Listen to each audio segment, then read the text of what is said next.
All right, welcome everybody to our webinar, Environmental Justice in Action. Thanks for joining. We just wanted to give folks a few minutes to dial in and get set up. I hope you enjoyed that song and saw that some people talking about it in the chat. That was Save Our Waters by Kinney Starr featuring Jace El Nino. Great song.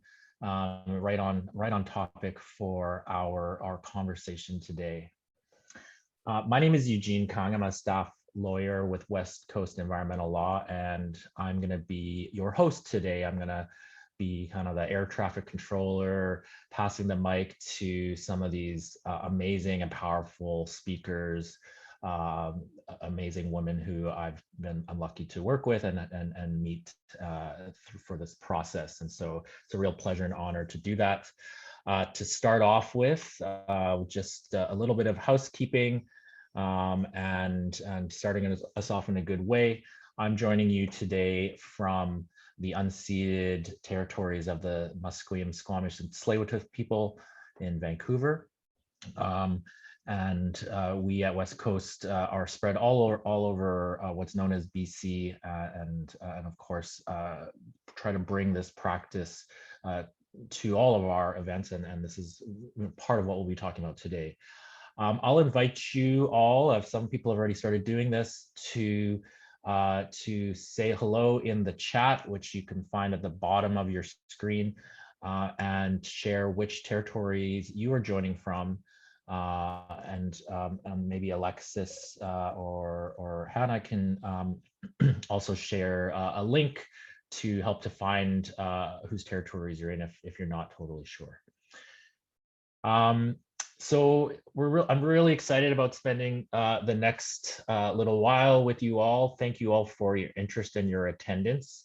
Some of you may have joined us in our last webinar about a year ago that outlined some of our work in response to environmental racism through an environmental justice lens. And really today's webinar is building on that and getting into a little more detail. We had a great response and lots of follow-up from that. So really pleased to have that interest and happy to be here to share some of our thoughts. Of course, some of the topics that we are going to be addressing can be heavy, can be challenging. They can potentially cause existential crises because it really is about changing and unlearning some of the stories that we have. And so just want to, make sure that you are taking care of yourselves. If you need to step away, if you need to take a break, take a deep breath, that is all fine. We really do want to invite you to think through. We're not going to be giving you all of the answers. You're not going to be able to come out of this webinar saying I'm decolonized and the world doesn't need any more work. This is really an invitation to start to think about some of these things, or to continue your journey of thinking about some of these things by providing some examples from our own work at West Coast Environmental Law, and also from our amazing guest speaker, Denise. So I'm going to start by trying something we talked about in our preview, just to see if it works. My Jedi swipe. Oh, except the slides are not quite shown yet, so maybe we'll start with that, and then we'll get into the talk. So I just want to introduce myself a little bit more detail here. What you see on your screen is a photo of the head tax paper from my grandfather, who I only realized when I first saw this document after he passed that his full name was Moon Man Kwan, which I think is really cool. I often, for those who have heard me speak before, often open with this photo for a number of reasons. First, just grounding myself and bringing my ancestors into the space. But also I'll just invite you to look at this document and think about some of the elements of it, and I'll point you to a couple of things. So the first is, as you probably aware, this is a head tax document, and there was a sum of $500, and the date was May 31st, 1923. This was very near the end of the head tax era in Canada. $500 at the time could buy you a new house in Vancouver. And I think notably the date is really interesting. May 31st, 1923 was just a little more than a month before the head tax era ended and was replaced by a near total prohibition on migration for people of Chinese descent into Canada that lasted from July 1st, 1923, all the way into the late 1950s. And so in that respect, my grandfather was one of the last head taxpayers who were admitted into Canada, which I think is interesting. And also, I'm here as a trained and practicing Canadian lawyer. West Coast Environmental Law is of course a legal organization. And part of this conversation today, part of the reason I wanted to share this photo is to just start the discussion about the role of law, in particular the role of law in colonization, and to recognize that law is often used as a tool, more often used as a tool of oppression than one of liberation, which is of course one of the goals that we were going to talk about here today. But structurally, and we've had really big conversations societally, especially of late, about systemic racism and systemic, the law is the main system in which many of these things are embedded. And another thing that I find kind of interesting about this document is just in the title, right at the very top in big bold letters, the Dominion of Canada. And this kind of notion of dominion, of course, is kind of grounded in the idea of humans being kind of in control of the land, or the land being in service of humans for our own convenience and our own comfort. And it's kind of that notion and that relationship, the story really, that is so embedded into our legal system that when we see things like environmental assessments, which tend to be, as my colleague Anna often says, more about making a bad thing less bad than actually protecting the environment.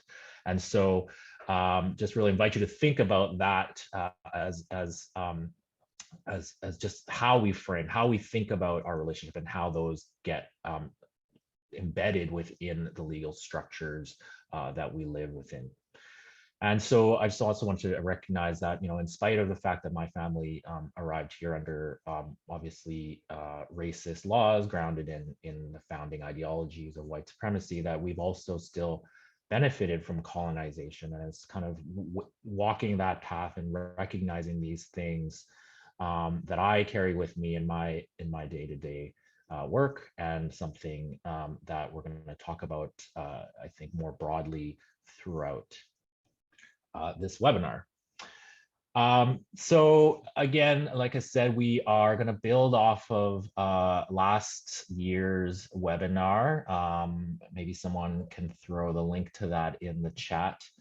But just as a very brief overview of some kind of key concepts that we discussed in that last webinar. First, the concept of environmental racism, which is the recognition of the fact that often the people who experience the worst environmental conditions, whether that is being located near industrial sites or a dump and so on, are just disproportionately people of color and people who are lower on the socioeconomic scale, and that this pattern happens locally, regionally, nationally, and of course internationally, with climate change being one of the most pressing examples and obvious examples of how the people who are the least responsible for the problem are often those who are bearing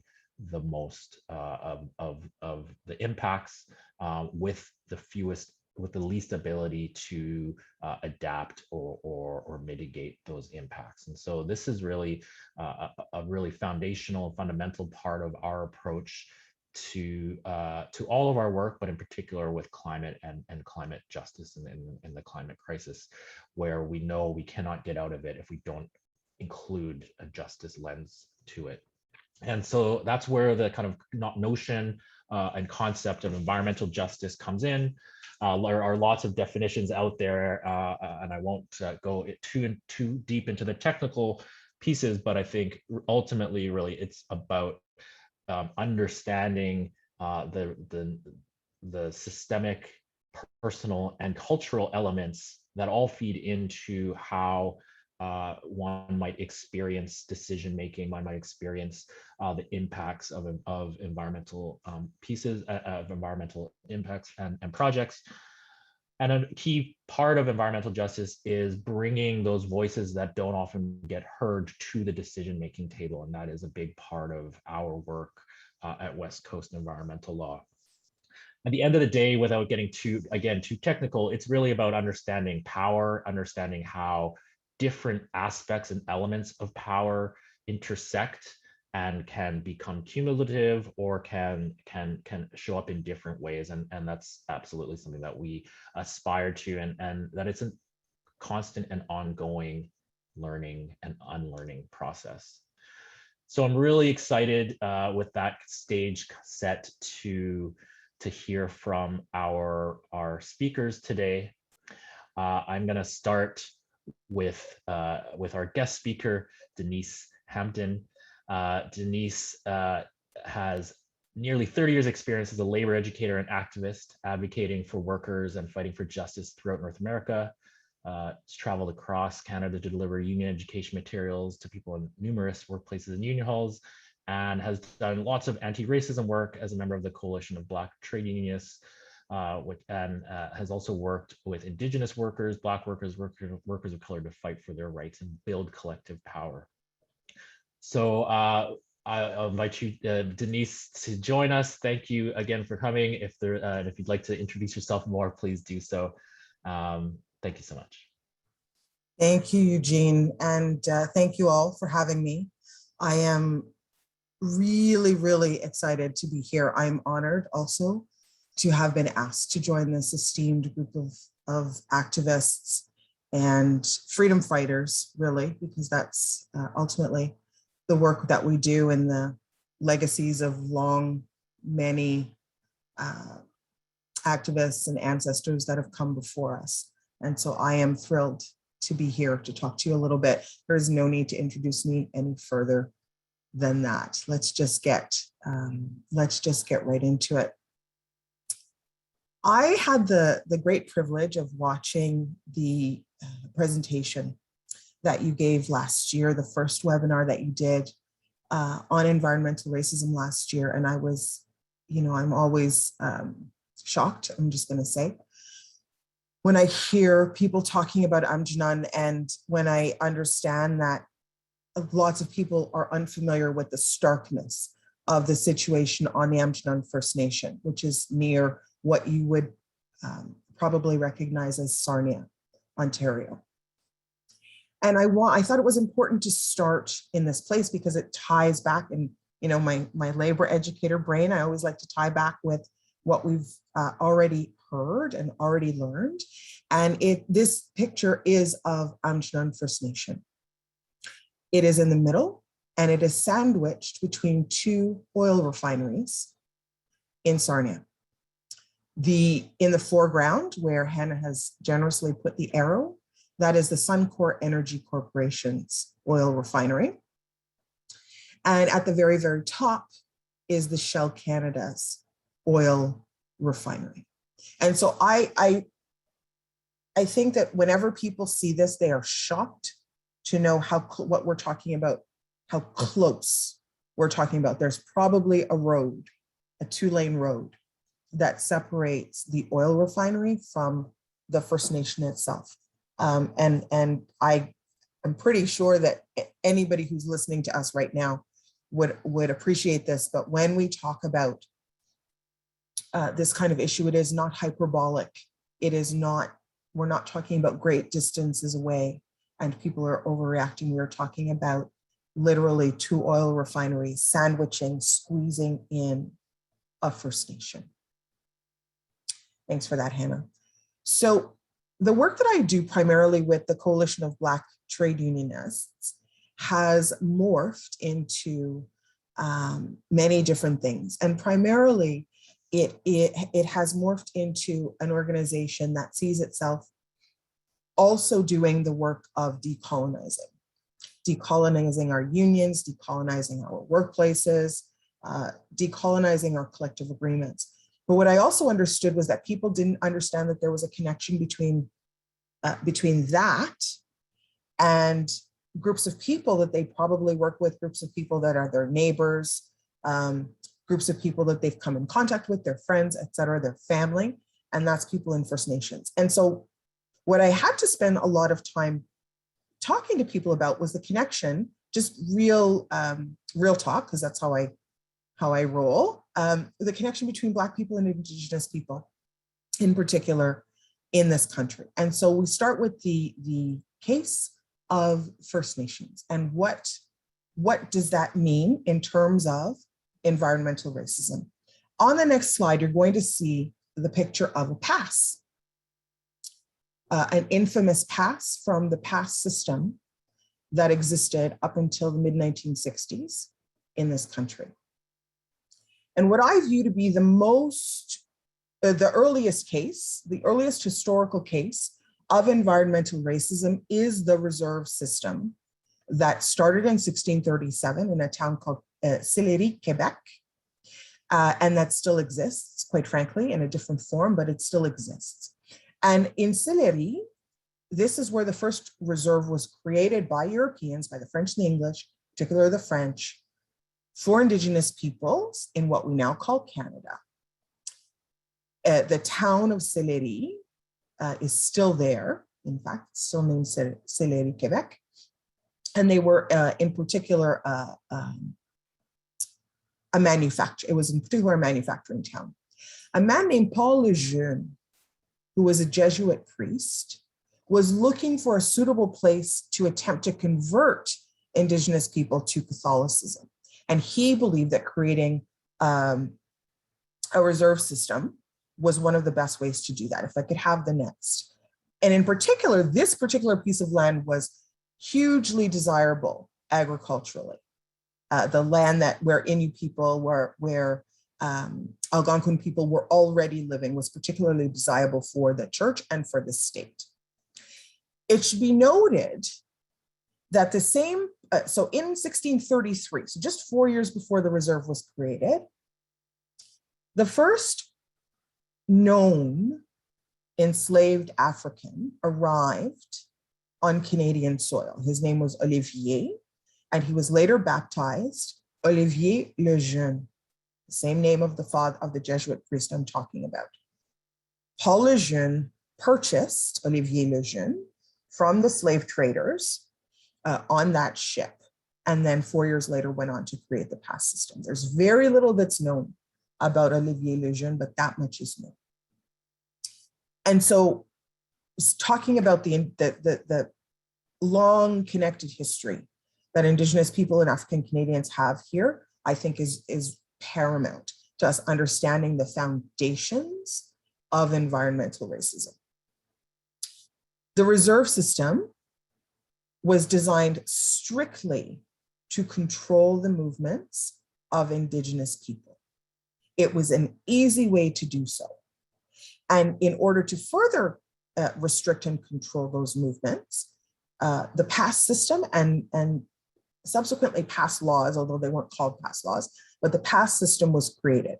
One had to have a pass for every aspect of your life, both off reserve and on reserve. If you wanted to hunt, if you wanted to gather, if you wanted to visit your children in a residential school, as is depicted in the pass that you're seeing now. The person whose name I always have a hard time reading wanted to visit their children in the Regina residential school, and so they had to have in 1896, and so they had to have a pass to do that, and that's what this looks like. If you just wanted to go visit family, or friends in a neighboring town, you needed a pass. Every part of the lives of Indigenous people was controlled by the person who was issuing the pass or who could decline the pass, which was the Indian agent. And if somebody was caught off reserve without a pass, the punishment was severe. If their pass was expired, if they didn't have one, if there was any type of non-compliance of the pass rules, you could be subjected to 60 days in jail, 90 days. There are far worse also punishments that were enacted upon people not adhering to the pass law. The Northwest Mounted Police were tasked, were in fact created, to enforce the pass system. They were not restrained in their brutality. And it should be noted that the Northwest Mounted Police is the forerunner of the present day Royal Canadian Mounted Police. And yes, thank you for the mention of the documentary, The Pass System, because it is a great, in the chat, it is a great documentary. On the next slide, I want you to see this because we don't see them very often. It is a photograph there, it's two photographs actually, of the Indian Act. It is the only that I know of, and I wish somebody would tell me differently or could tell me differently. It is the only race-based legislation that I know that exists in this country. It was created in 1867. In 1867, the Constitution Act was assigning particular legislative jurisdictions in Parliament over what were called Indians and the lands reserved for the Indians. Nearly 10 years later, in 1876, the Gradual Civilization Act, which is exactly what it sounds like, and it is exactly what you think of in your mind, and the Gradual Enfranchisement Act became part of the Indian Act. So I'm really happy to hear Eugene make the kinds of connections that need to be made around legislating the movement of people, legislating the oppression of particular groups of people. The majority of time, which was based on race. I think that's a really, really important part of the work that we do, but also the foundation of that is a really important part of the work we do. And understanding that colonialism, racism entrenched in law, thank you, racism that's entrenched in law is just like water on concrete. It gets into every crack and crevice. The next picture that I want to show you is a picture of Africville, because I'm going to presume that most people are familiar with Africville in Nova Scotia. It is 50% of where my ancestors' bones are buried. And this photograph is the photograph of one of the last families who was removed from Africville. The orange truck is a city garbage truck, a city dump truck that was brought to Mrs. Carvery's home, or the woman who owned the home. Her name is Dorothy Carvery. The city workers would bring the dump trucks to your house and remove your belongings, whether you agreed to it or not. And I think that it's important that we see this. There are very few color photographs of Africville that we see. It means that people believe that these things happened so long ago, not in our lifetime. You are looking at somebody who is the child of a person who was born in Africville. If you could go to number 14 for me, Hannah, I'd appreciate it. I'm going to finish the presentation the way that I normally start presentations, all the way to the end. Thank you. I just want to say that since long before explorers and conquerors from Europe arrived on the shores of Turtle Island, there were thousands of distinct nations of people who were living on this continent with thriving communities and thriving cultures. They are the original stewards of the land, and they were also the first activists, the first resistors, and the first educators. For tens of thousands of years, Indigenous people throughout Turtle Island have been managing the land, the water, the wildlife, ensuring that there was enough for all, and that you only took from the land what you would actually use. The rest was left to be shared amongst all of us. Anishinaabe languages were spoken in these trees long before English or French were. For millennia, pardon me, for millennia, people lived and learned and raised families and coexisted on this same land that all of us in the chat have talked about living on. All at the same time, while respecting the earth as the mother that sustains us all. Thank you. We must remember and we must respect that. The foundations of those cultures and the leadership of the elders and the legacy of the ancestors is based in those cultures. The elders played and still play a pivotal role in structuring communities, and elders are the keepers of knowledge. And as such, they had a responsibility to share and to educate. And colonialism changed all of that. There's a long, extensive, and sometimes ignored history of the violent effects of the 529 years of colonialism on Indigenous peoples from the Arctic Circle to Tierra del Fuego, which is the southernmost part of South America. And recently, there's been a public and persistent rise of activism and fighting against the ravages of colonialism on those who welcomed the first settlers. What we do here is to continue the tradition of stewardship and activism and resistance and education. We stand side by side with Indigenous communities who've been carrying on this work for a long time. I just want to say a couple of words about the Indigenous children who were forced to attend residential schools throughout Turtle Island, throughout Canada and the United States. These children were taken by force, they were tortured and beaten, and in some cases they were murdered.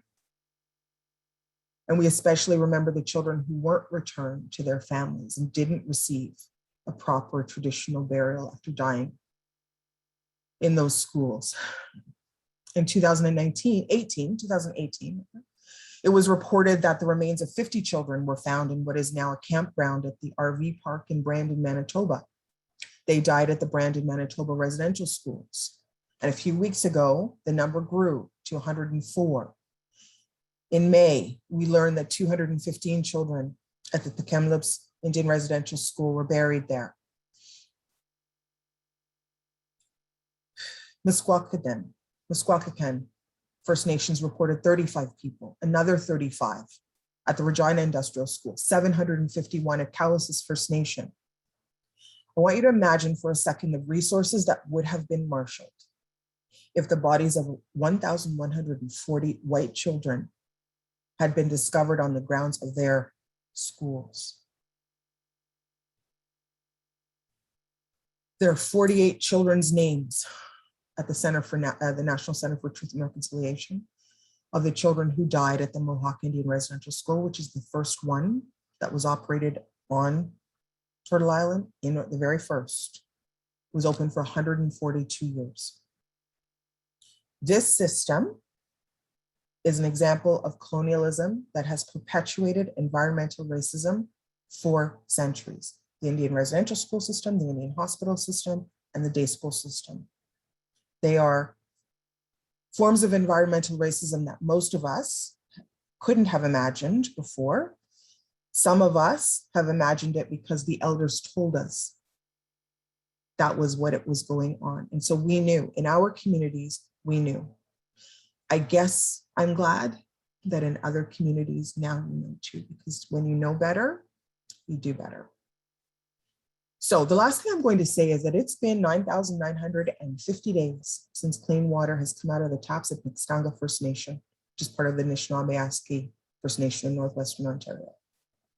Since 1993, there have been children in this country who have never known what it is to have potable water in their own home.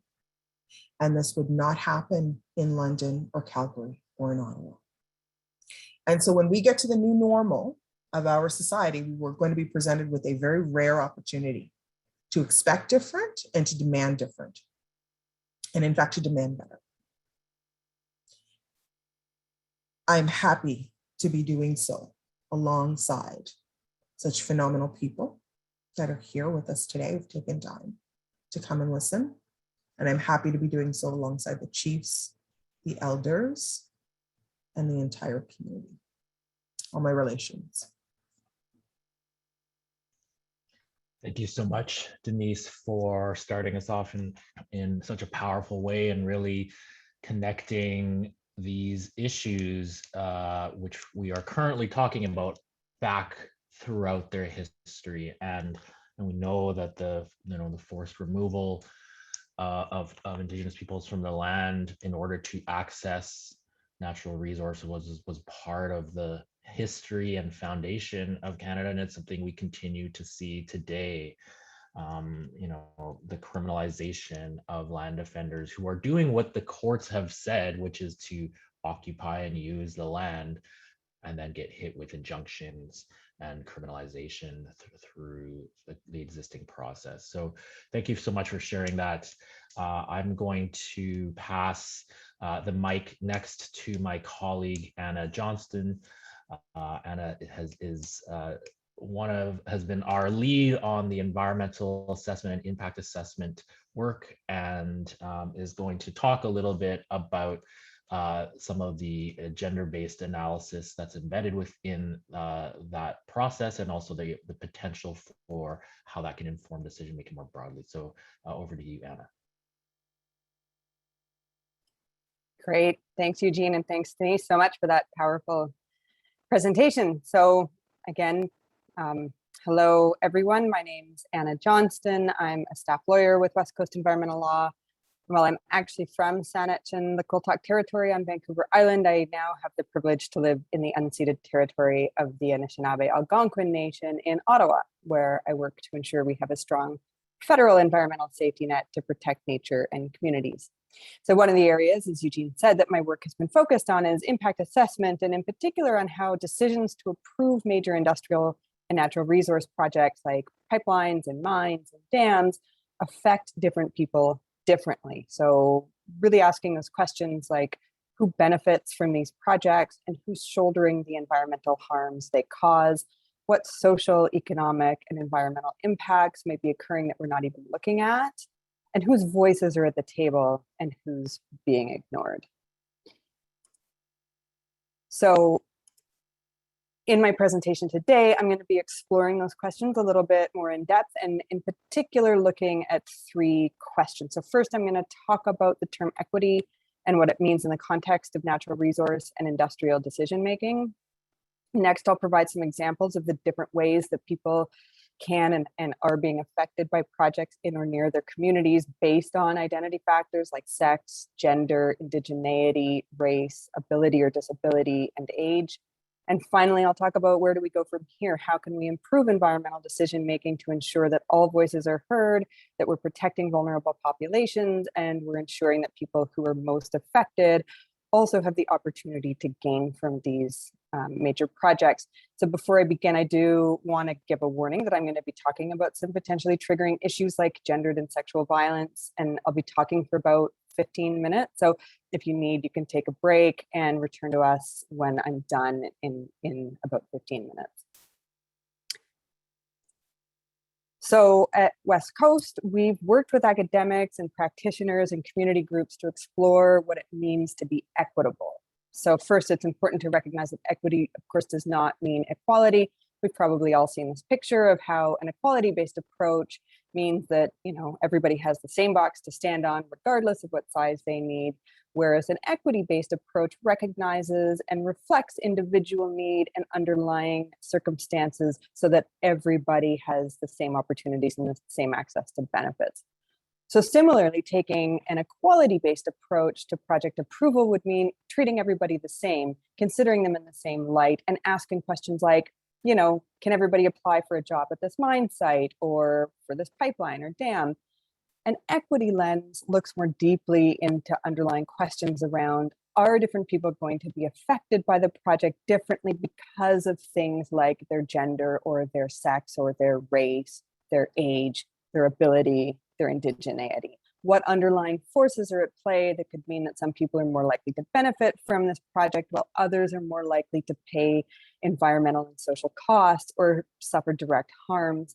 And are the differences between access and impact compounded or caused by underlying societal inequalities? So in other words, an equitable approach to decision-making really seeks to actively address and help undo injustice and oppression. So when we talk about equity, there are two main categories that we look at. The first is intergenerational equity, which asks questions like, are future generations going to be on the hook for paying for the costs, the environmental costs of this project or this issue, while the current generations are the ones that benefit? Climate change, of course, is the prime example of an intergenerational issue where past and current generations are causing this crisis that younger and future generations are going to be most on the hook for. An intergenerational lens also looks at things like whether we're using up all of our resources now so that future generations will be deprived of them. So a good example of that kind of an intergenerational issue is the biodiversity crisis. As we destroy habitats and cause species to go extinct, we're depriving future generations of the supports and resources they need to live healthy and happy lives. But then there's this other kind of equity called intragenerational equity that looks at equity among the same generation. So intragenerational equity asks questions like, are certain people of a certain race or age or ability or sex or gender more likely to access jobs or economic benefits, while some other people are more likely to be harmed because of the same or differing identity factors? So an intragenerational equity approach looks at the root causes of inequality and injustice and explores how those might be reinforced or begin to be undone through environmental decision making. So in this presentation, I'm really going to be focusing on intragenerational equity, and I'll move on to providing examples of what that looks like, how those inequities have surfaced on the ground in British Columbia and throughout Canada. So there are a myriad of ways, of course, that environmental decision-making entrenches oppression and injustice. I'm going to talk about four of the main baskets or categories of the most well-documented ones. The first, of course, is violence. So we know that when industrial and natural resource projects are built on or near remote, northern and small rural communities, Indigenous women, girls, and two-spirited people in particular face significant risk of increased violence. That violence can have a number of causes or take a number of forms. So for example, worker camps, sometimes called man camps, are known to increase the risk of violence towards women and trans people or non-binary people, especially Indigenous women. Sexual violence is a particularly pressing issue, but it's also, we have documentation of domestic violence rates increasing in a way that is closely linked to the presence or the absence of industrial and natural resource projects and jobs. For example, rotational shift work where workers, mostly men, are away from home for weeks at a time has tended to lead to increased rates of domestic violence when they return home. And so, providing things like flexibility on rotational shift scheduling and family support for workers' home communities can begin to help avoid the form that violence takes. Other ways we can address the problem is locating worker camps further away from communities, restricting worker mobility to and from camps. Having dry camps has been known to help where alcohol and drugs are prohibited. And also we can provide support and resources to workers and community members and really encourage proponents to foster a culture of respect, openness, and responsibility. So sexualized and domestic violence is perhaps the most talked about, but also the most controversial consequence of industrial development. When Bill C-69, which brought in the Federal Impact Assessment Act, was being debated in Parliament, an Indigenous senator, a woman, was berated by another senator, a white man, for providing testimony of sexual violence towards Indigenous women by construction workers near her territory. We cannot, it was gross, and we cannot keep turning away from this reality of the darker side of industrial development. If we continue to deny the reality of violence, we perpetuate it. So we have to be willing to acknowledge and confront the problem if we want to prevent it. The second sort of big bucket of way that different people can be differently affected by projects is health. So there's multiple ways that environmental decision-making affects mental and physical health. In British Columbia, Northern Health has identified 15 key social determinants of health that can be impacted by natural resource extraction. ranging from food security, pressure on healthcare systems and social relationships to things like self-determination and self-governance.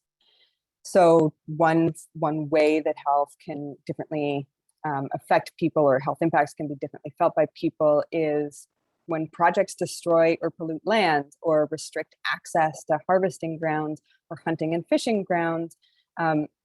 Those impacts can disproportionately affect Indigenous women's access to healthy and traditional foods, making them more food insecure and more dependent on less healthy and expensive store-bought foods that have to be shipped into communities, often at a significant expense. Another way that those health impacts and the differently felt health impacts can manifest is if a community only has a couple of doctors and a proponent intends to house workers in the community, that can cause huge strains on healthcare facilities and access to medical care. So reduced access to healthcare services not only disproportionately impacts women, but also the elderly and people with underlying health issues. Teen pregnancy and sexually transmitted infections tend to rise near industrial projects, and sex health workers experience much poorer health incomes and face much higher risk of violence and homicide.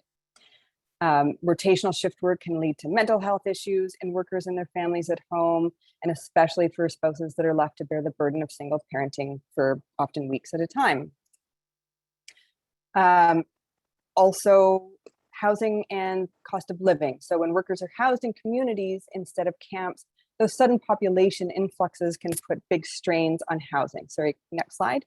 Meaning less availability and significantly higher costs. So again, housing unavailability and unaffordability tends to impact women, Indigenous and racialized people, as well as the elderly and people with underlying health issues or disabilities. And next slide. And we finally also, we do need to be asking the question of who gets to access the benefits of projects, and are those benefits all that they're cracked up to be? So all projects come with trade-offs, but are those trade-offs really worth it if the people who are the most impacted are also not standing to reap the benefits? So what are the barriers to accessing jobs, either the jobs that are provided directly to proponents or the other jobs that spring up in communities to service growing populations and workers? We know that lack of childcare or not having safe and secure facilities like toilets or showers or change rooms are a significant barrier to women and non-binary workers for accessing jobs. We also have to look at whether the jobs that are being provided and accessed by vulnerable populations or marginalized populations are skilled. Are they full-time? Are they well-paid? Or are they unskilled and part-time jobs? Are the skilled good jobs predominantly going to workers from outside the community, with the jobs that community members are able to access ones that give them long-term financial security and job satisfaction and transferable skills, or again, they tend to be the lower paid, less skilled ones? And also, we really need to look at whether or not projects are risking a boom and bust cycle in communities, which again disproportionately affect women and Indigenous peoples. Finally, one more note on this, it's not just people within the communities that can suffer from reduced access to economic opportunities, but the partners of workers doing rotational shift work who are back home, often being the sole caregiver or parent, can be a significant barrier to pursuing their own careers, making them more economically vulnerable over the long term. So this is my last slide. I'll try to end on a slightly more positive note, which is what we can do. So how can we avoid and begin to address these problems? Happily, for many of the issues that I've addressed, there are solutions. For example, decision makers can require proponents to house workers further away from communities. Governments and health authorities can agree to provide additional funding and support for health services. Projects may be able to be designed to minimize or avoid impacts on harvesting, such as by changing the location of some infrastructure or the timing of certain activities. And yes, we can look at the different ways that, the different supports that people need in order to be accessing those good, highly skilled, well-paying, long-term steady jobs. So how do we do it? There's been some progress towards ensuring equitable, fair, and inclusive decisions in Canada. So for example, the Federal Impact Assessment Act requires assessments to consider called the intersection of sex and gender with other identity factors, which we call a gender-based analysis plus, or GBA plus. There's also a federal GBA plus policy that requires a GBA plus lens to be applied to all federal policies, plans, and programs. But we do need to recognize that identification is just the first step to addressing the problem. So it's critical that decisions actually act on the information that we gather, and we need to make sure that we're hearing from the very people who stand to be the most effective, including, because information can be so sensitive, making sure the data gathering and analysis is held by communities or led by communities rather than proponents. Of course, decisions really must respect and uphold Indigenous rights and decision-making authority so that we can advance reconciliation and decolonization on the ground. And then finally, we really need to establish clear principles and rules to guide decisions. So most environmental decision-making in Canada is either a rubber stamp or a discretionary decision by an official like a minister or governor and council. In the vast majority of cases, those decisions favor the economic bottom line over the well-being of communities and vulnerable peoples and the principles of justice. So rather than having these really broad, vague decisions in law about whether projects are in the public interest, we need to amend our laws so they require decision makers to actively protect and advance intra and intergenerational equity and set hard and fast rules around the kinds of trade-offs we're willing to accept. So I will conclude there. I'd just like to say that, clearly while we have a lot of work to do to advance environmental justice and anti-oppression in environmental decision-making in Canada, the good news is that we do know a number of ways that we can do that hard and important work. Within Canada, these conversations are increasing. And while gender-based analysis plus is still a lightning rod in some circles, I am hopeful that we're beginning to remove our blinkers and view it as the common sense consideration that it is. Thank you. Thank you so much, Anna, for walking us through that and getting a sense of how these considerations are currently embedded in some of these new laws and the impact assessment laws that you've been working so hard on, and for really connecting the dots between violence on the land and violence against women, which unfortunately is a direct correlation that we see all too much of. Before we get past to our next speaker, Rayanna, I just want to remind folks that the Q&A function is how we're going to address questions after our speakers.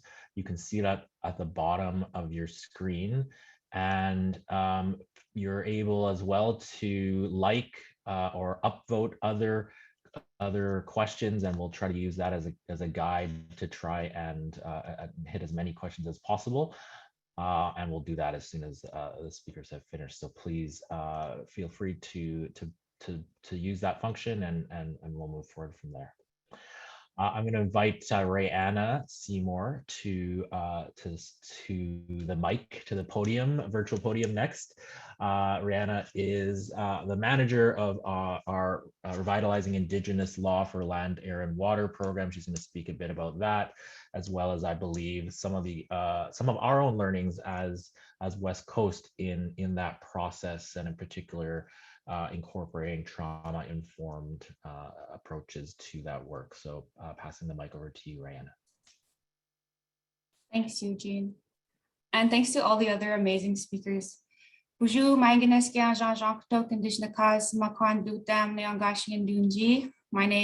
Rayanna Seymour. Like Eugene said, I'm a staff lawyer at West Coast Environmental Law and the RELAW manager. So yeah, I just wanted to share a little bit about the RELAW program.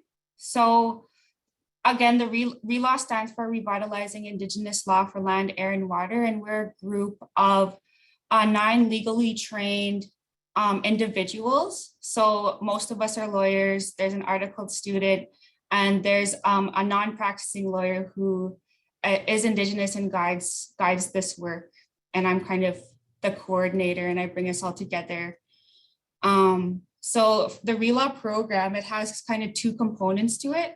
So the first one is the RELAW project. So we work in partnership with Indigenous nations who are working to, apply their own Indigenous laws to environmental issues that they are facing in their territories.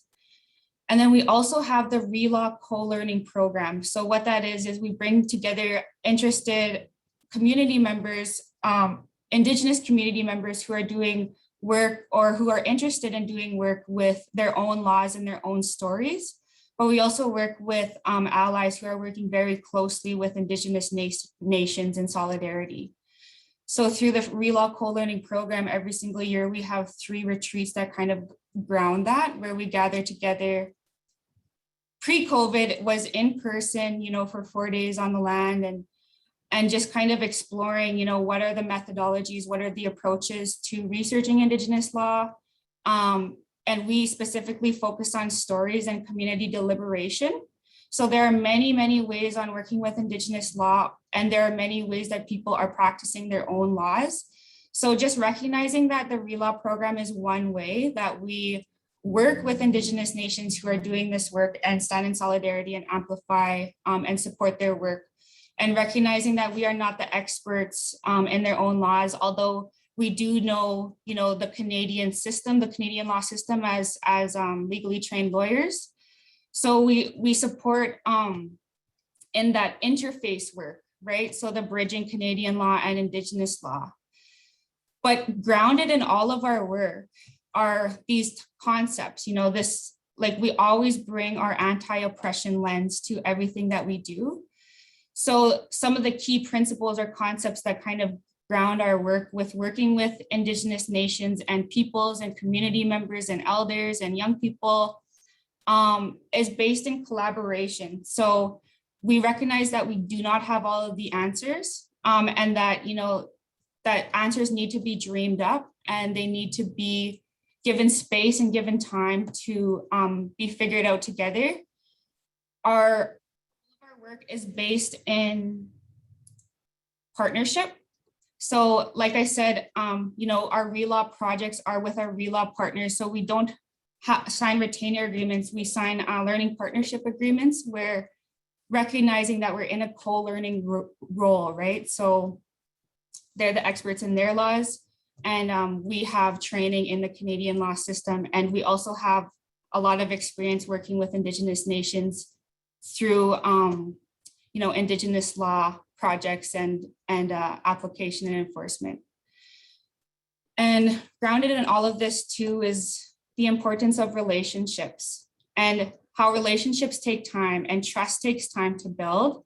So we always, you know, reflect on that. What does that mean? How do we honor our relationships while still working within this colonial structure of, you know, funding deadlines and reporting and all of these things. So yeah, it's always a balance too, to really like try focus on our relationships, but then also recognizing the challenges and, you know, having to, not having to, but being encouraged to come to an outcome. And we recognize that like, we don't always get to an outcome with our partners because the process is where the magic happens. The process and coming together, the process and community engagement, the process of, you know, working with our Indigenous stories and learning from those stories. So also a big part is capacity building because we are a settler, you know, found organization. And in the ideal world, this RELAW program would not exist. You know, there shouldn't be, you know, in a perfect world, all Indigenous nations would be working with their own laws and enforcing them and managing their own territories according to their own processes, right? That's the vision, that's the goal. So in our partnerships, we support in capacity building by monetary donations, but also with that co-learning program. So like, you know, sharing with what we've learned over the years, bringing in other experts who have been doing this work for a long, and I mean Indigenous experts or activists or those who are in the process of revitalizing their laws and processes. So, you know, we bring all of us together to learn from one another and kind of come head to head with those challenges that we're all facing and recognizing that there is extreme traumas in our communities and that there's a lot of work that needs to be done with healing our communities. So recognizing that as lawyers, we we always come to this work in a trauma-informed way. And as I was talking with the co-learning program, you know, we always bring in a trauma-informed facilitator to continue to train us in best practices in trauma-informed practice. And this trauma-informed practice doesn't just apply to being a lawyer, but it applies to self as well, right? So recognizing that we all hold our traumas, but we're able to kind of envision that there is, you know, a future that is bright.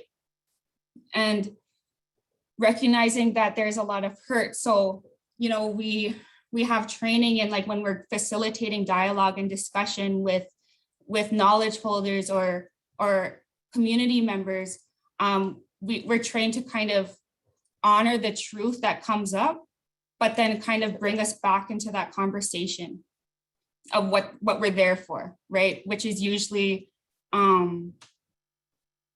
you know, to apply Indigenous law to an environmental matter, whether that's through, you know, on the ground enforcement of Indigenous law, so like direct action, or whether that is going to the courts to, you know, get an Indigenous law recognized, whether that's negotiations, whether that's like in the political landscape. So like just a variety of different ways. And another piece that we really recognize is the reciprocity. So, you know, the giving and taking in relationship making. So what Indigenous law is many things. It comes from the land. It is specific to Indigenous peoples. There are many sources of it. So sources such as stories, the natural law, so like the land observation, there's language, there's ceremony. There's just so much sources of Indigenous law. But as Dr. Val Napoleon notes, law is an active and collaborative process. And at its most basic level, it's a collaborative problem solving and decision making through public institutions with legal processes of reason and deliberation. So again, that's really what we focus on within the RELAW program, both with our RELAW projects and partners, but also within the RELAW co-learning program, is really focusing on that deliberation piece. So there's an issue that needs to be addressed. We don't know how to address that issue, but we know that the right process is to bring people together, bring those elders together, those knowledge holders together, and base it in story. So look back to a story and what did those ancestors do at that time, and how might we learn from them, while also recognizing that we're in a modern context and world. So, but like the changes that have happened to the land, to the water, have just happened very recently. So as we have heard many times already just now, Indigenous peoples have been here governing their territories, sustaining, you know, thriving societies for millennia. So thinking of, you know, the degradation that's happened to these territories or all around the world, specifically Turtle Island though, like it just happened within the last 150 or so years, right? So like that's just a small snippet of our history. But thinking about all of that history before was just, we have a lot to learn, because, you know, so much of these problems that we're seeing today have happened on Turtle Island before. We've seen massive, you know, famines and floods and droughts and scarcity problems, right? And Indigenous peoples have dealt with these problems and have survived and thrived. So recognizing that there's inherent wisdom and knowledge with the peoples and with the land because of those ancient connections that still continue to exist. And recognizing that there is, you know, that there's elders alive today who remember billions of salmon coming up the Fraser. And, you know, like recognizing that that there's still peoples who remember drinking out of their river systems and their lakes. So this is still, you know, it wasn't way in the past where everything was thriving. It's still in, you know, living memory today. So I think that's always like, that always grounds me, because I remember that it's always going to be possible to return to that that thriving, sustainable, managing of territories. But recognizing that it's going to take a while to get there and that we need to think past ourselves. So this work goes beyond us. This is beyond my lifetime. I'm just playing a little part in this, right? And I chose to become a lawyer, and I chose to work with Indigenous peoples who are revitalizing their own laws. That's my role. But there are so many different roles in this, and it's about kind of recognizing that there's hope for the future, but then also recognizing that there's a lot wrong with our society today, and that there's a lot that needs to be changed, and finding out what I can do. And I think that starts with really learning the truth, right? The truth that we continue to be bombarded with every single day. And although it is really hard to learn and listen to, it's necessary to recognize these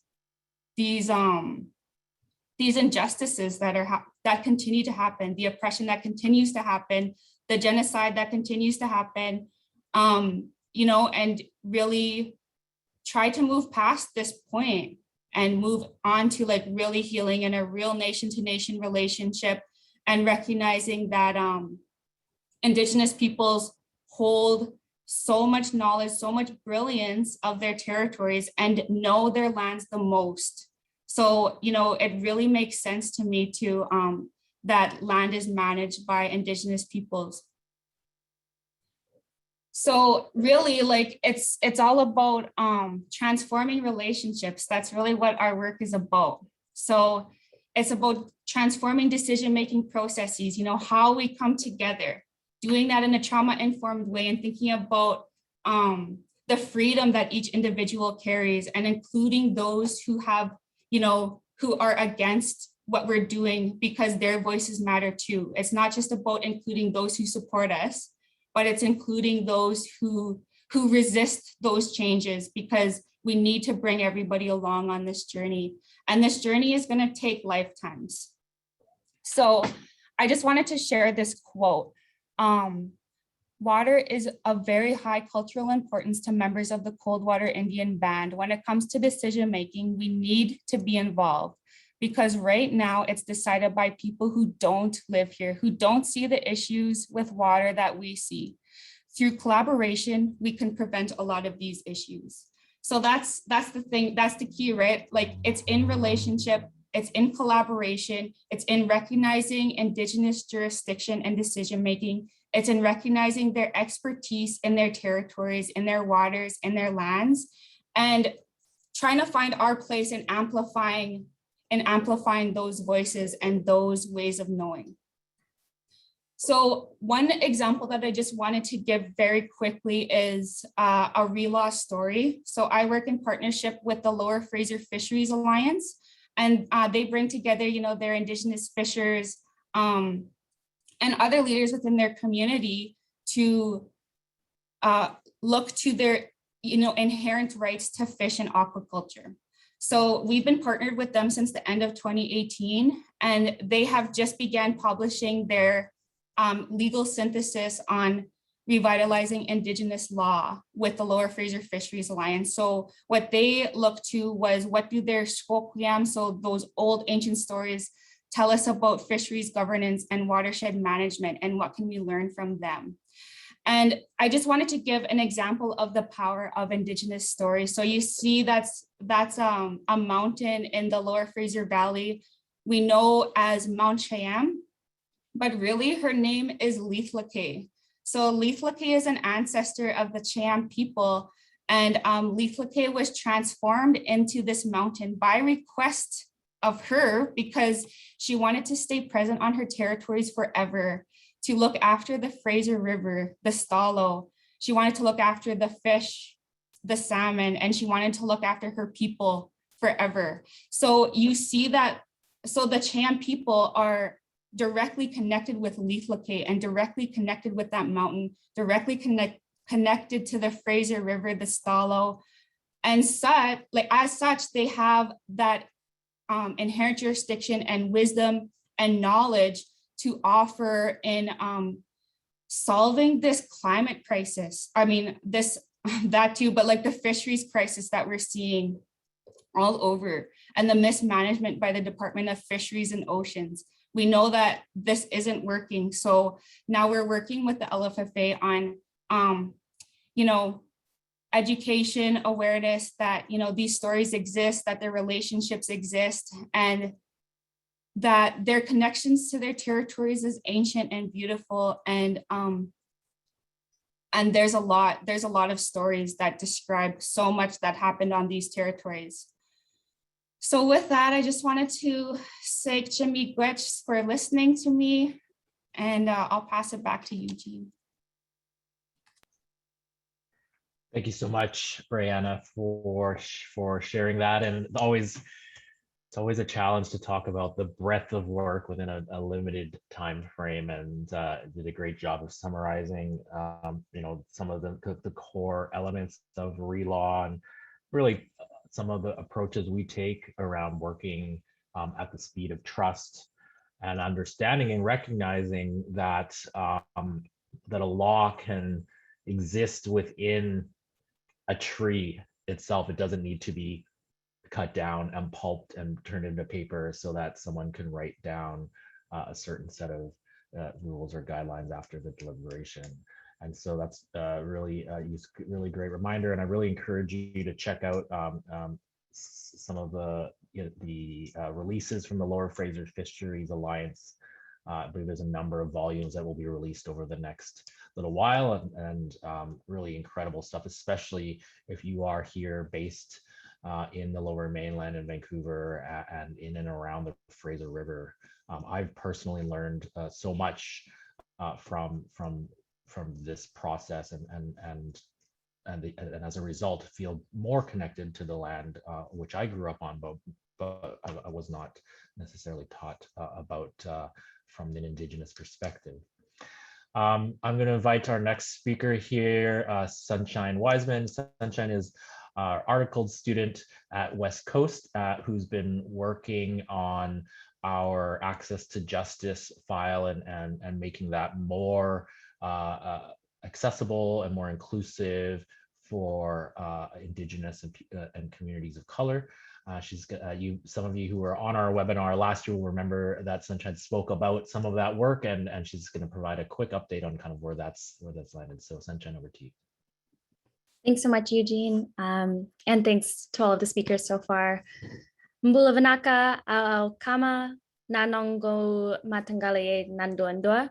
My name is Dylan Sunshine Wiseman. I go by my middle name Sunshine.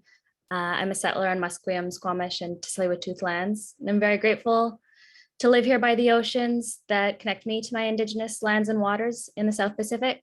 My mother was born and raised in a small village in Fiji, and she's also part Nepalese. And on my father's side, I'm Ashkenazi Jewish. And as Eugene said, I'm an articling law student at West Coast. I'm really grateful to be a part of this team. So I'm just going to take a few minutes to share some information about West Coast's access to justice programs, which is one of the ways that we work to directly support Indigenous, racialized, and historically marginalized communities in so-called BC, and also as a call to action to all of you, as an opportunity, if your community is facing an environmental justice issue or an environmental racism issue, then this is a call out to please get in touch with us. We're looking to support more files through our two programs. So the two access to justice programs are firstly our summary legal advice. And through that program, our staff lawyer, Dr. Larry Reynolds, is able to provide summary or basic legal advice to help folks understand the law and legal options that you have to address an environmental protection concern in your community. And our other access to justice program is called the Environmental Dispute Resolution Fund. And through that program, we're able to provide grants to folks in the province who have organized to protect their communities and the environment, but who need some legal help. So reflecting on the rich discussions that we've had in this webinar by our panelists, within this program, we acknowledge that racialized and Indigenous communities and low-income communities and other historically marginalized groups in so-called BC are disproportionately impacted by environmental threats, like environmental contamination and ecologically harmful development and just destruction of environmentally important areas or culturally important areas. So part of our commitment to environmental justice through these programs is giving priority to applicants to our programs when their environmental issue is interconnected with systemic racism and environmental racism. So examples of this are when proximity of environmentally negative projects are very close to racialized or Indigenous communities or low-income communities, or when the environmental impacts are connected to the impacts of colonialism and the displacement of Indigenous peoples from their territories, or if the distinct impacts are due to the relationship that Indigenous peoples have to the land and the waters, and also if the impacts of these projects are due to the intersection of identity factors. So like what Anna was speaking about in her presentation about gender and gendered violence as a result of industry and economic projects, race, disability, socioeconomic status. There are just so many different ways that environmental racism and can show up. So there are a large range of scenarios that can be relevant to these programs. Perhaps your community is facing a threat to land, air, water, or is facing an environmental threat that could result in cultural losses. So our priority is to have your voice be heard. So if you are experiencing an environmental protection issue and you just want to talk things out with someone, then I really encourage you to call or email us. I do the intake and I'll be available just to kind of chat with you and see how we might be able to support you. So I'll link some information to our programs in the chat. And yeah, really looking forward to speaking with more of you. And if you can share information about our programs with just anyone that you think could benefit, then yeah, please do. Thank you so much, Sunshine, for all of your work in revamping the Environmental Dispute Resolution Fund and really bringing forward the shifts that we're trying to advance in the world and also in the world of environmental organizations, which is replacing kind of the conservation ethic with one of justice. And what that means is broadening sometimes what it means or the criteria for looking at what an environmental issue or problem is. So I'd love to invite everyone back, all the speakers back into the room. We have about 15 minutes to answer some of the questions.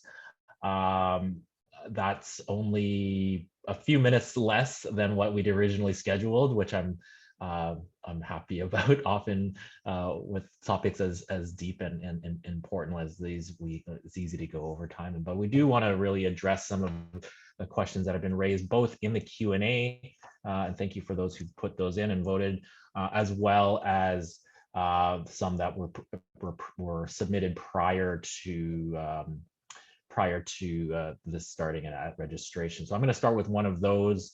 And I'll ask anyone who wants to speak to this question to please go ahead. And the question that was submitted in advance was, what national policies on environmental racism exist currently in Canada?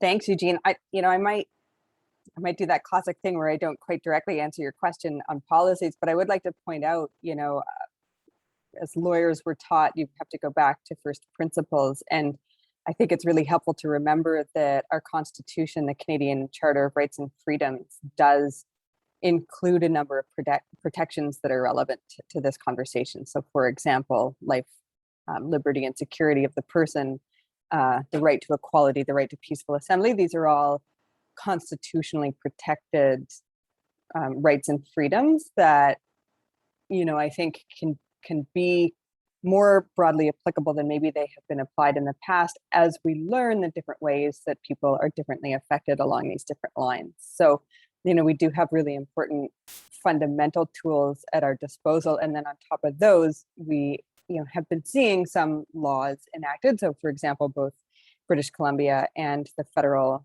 government have recently enacted laws implementing the United Nations Declaration on the Rights of Indigenous Peoples. There was a bill that was tabled in Parliament on environmental racism. It didn't pass before Parliament was dissolved for this next election, but there's a chance that it could get retabled after the election. And so we are starting to see, I think, some recognition in federal law and bills of the need for more protections to really uphold those constitutional rights and freedoms. Thanks. Denise, did I see your hand up earlier? Yeah, thank you. And thanks for the question.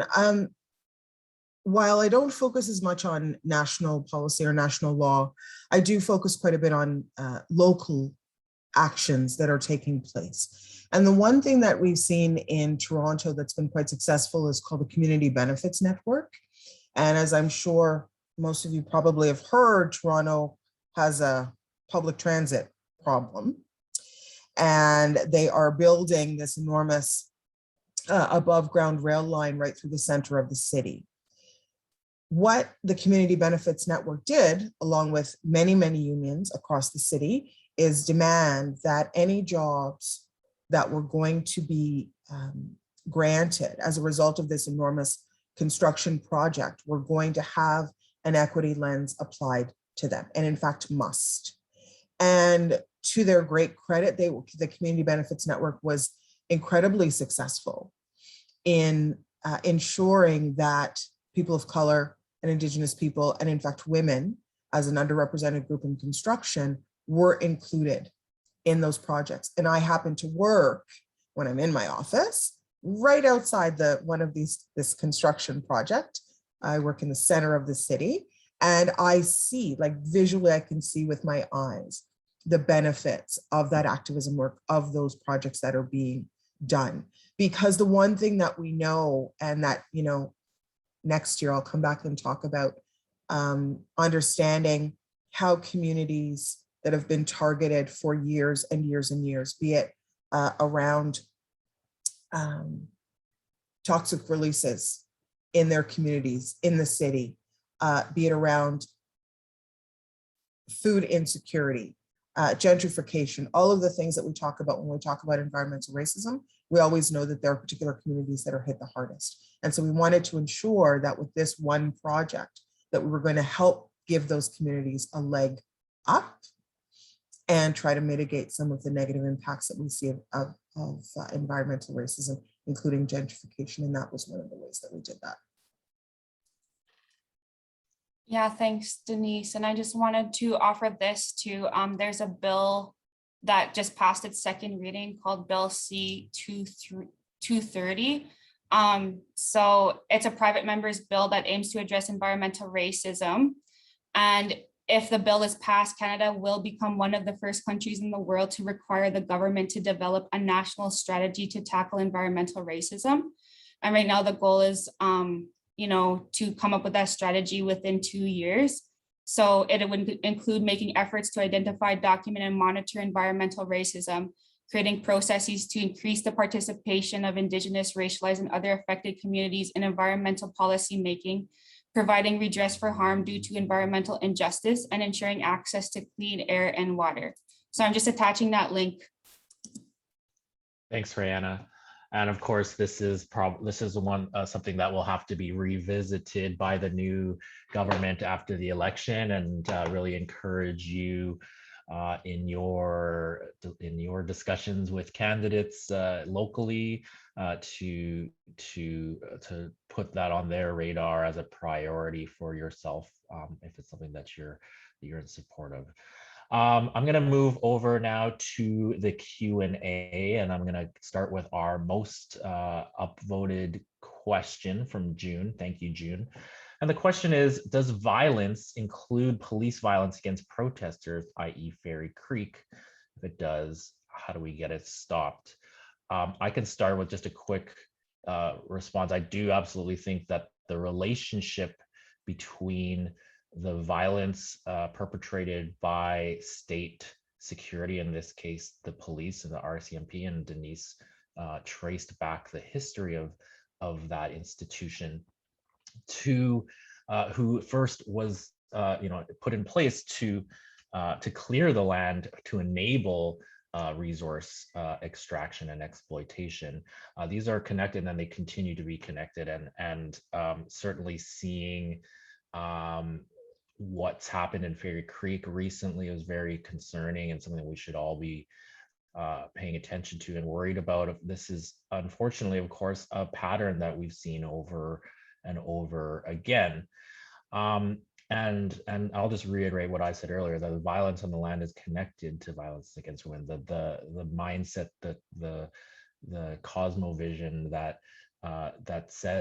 looks at land as dominion for humans to exploit, and that doesn't have any value unless it can be measured in economic terms, is exactly the shift that needs to happen. And so, when we think about some of the critiques of the police that we've seen, certainly over the last couple of years, but that have been long-standing, this is exactly what we're talking about. Is this the right institution to be dealing with the mental health crisis on first instance? Is it the one that should be dealing with, like I said, Indigenous land defenders who are exercising their rights, as the Supreme Court has said, only to then be criminalized? Sorry, I couldn't help myself there for jumping in. Everyone else, please share if you also have thoughts.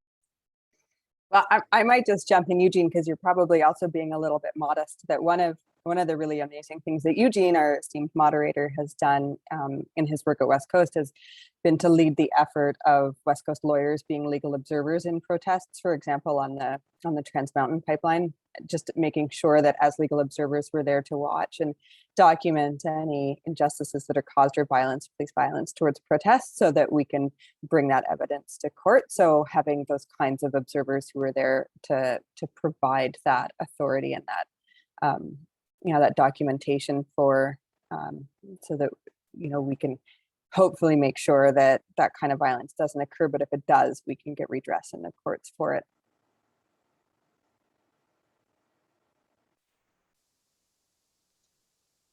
Thanks, Anna.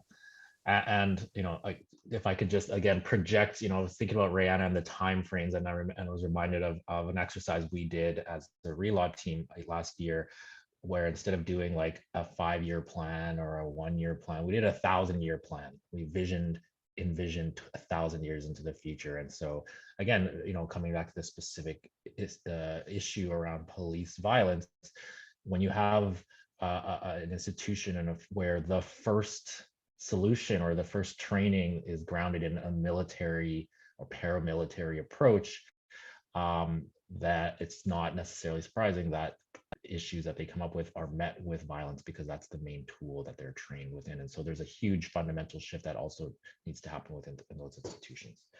I don't want to run out of time, and I want to get to at least one other question here. I've got one from Trevor. Rayanna, maybe you can answer this one. Where could I look to see all the Indigenous laws for any First Nation? So recognizing that there are many different sources of Indigenous law. So like I said, there's ceremony, there's language, there's spending time with the land, so it's impossible to see and look to any Indigenous law for any First Nation, and recognizing that a lot of communities, because of colonialism and oppression and all of these policies, such as the Indian Act, have separated Indigenous peoples from their territories, from their families, from their own laws and processes. So there's a revitalization process that has been ongoing. And some Indigenous nations might not be comfortable with sharing their laws with the general public. Some may not be comfortable with writing out those laws. But I think we must recognize that Indigenous peoples continue to practice their laws, even though we might not know exactly how. So there are some that are written, and you can look to our, RELAW program, and we have some legal synthesis. So what that means is, from the process of us coming together with Indigenous peoples and experts, such as knowledge holders and community members who know their stories, who know their lands, and also looking at those old ancient stories that are either published or recorded or, whatever, we weave that all together and create this kind of expression of law. So it's not all encompassing. So recognizing that when we write it in English, it takes a lot away from the law itself, because Indigenous law is lived on the land. So yeah, that's how I opened up my presentation, is recognizing that there's many, many different ways that Indigenous peoples practice their laws that we see and that we do not see. And some choose to express it through written expressions to share with the wider world. But and also recognizing that there's a revitalization process happening. But a good resource is, the RELAW website, but then also the Indigenous Law Research Unit website. And I think that would be a good first step. Thanks so much, Rayanna. I am sorry to say that we are almost at time here, and so I just want to make sure that we are respecting everyone's time and wrapping up in a good way. I just want to mention, so I want to thank everyone for joining us, and thank the speakers for sharing their wisdom and their thoughts. I want to let you know that we will be providing a follow-up email that will have some resources, some of which have been discussed here, and other helpful links. We'll also include a recording of today's session once it's uploaded. You can follow us on social media channels at WCE Law, on Instagram, Twitter, Facebook. Don't think we're on TikTok yet. Really, I want to thank in particular our donors, our supporters, and our funders, who are all the people who make this work possible. Please check out our website, and if you're not already subscribed, we encourage you to sign up to the Legal E-Brief, which is a monthly newsletter that we send out. And finally, I want to thank Hannah and Alexis, our staff members, who have been instrumental in bringing this all together and have been in the background or not in the spotlight, and really just want to recognize their work as well. So thank you again for all of your great questions, for your attention to the speakers, and I hope you all have a great day, and we'll see you on the streets one day soon.